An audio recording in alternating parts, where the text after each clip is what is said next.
పొద్దు పొద్దున పొద్దు పడుపు వైతవు నువ్వు నిద్ర నొదిలి పెన్ను పేపర్ అందుకుంటావు లోకమంత సుడిగాలై చుట్టి వస్తావు ఆ కబురులెండ మూట గట్టి మోసుకొస్తావు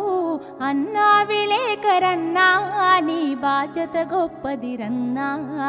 కత్తి మీది సాము లాంటి వృత్తి నీదిరా కత్తి మీది సాము లాంటి వృత్తి నీదిరా ఎంత కష్టమైన దాటిపోయే శక్తి ఉందిరా మట్టిలోని రత్నాలు వెలికి తీస్తావు ఈ మట్టి మనిషి బతుకుమారే రాత రాస్తావు రాతి గుండెనైన మార్చే రాగమైతావు రాతి గుండెనైన మార్చే రాగమైతావు జాతి మేలు కోరే చైతన్య గీతమవుతావు అన్నా విలేకరన్నా నీ బాధ్యత గొప్పదిరన్నా నీ బాధ్యత గొప్పదిరన్నా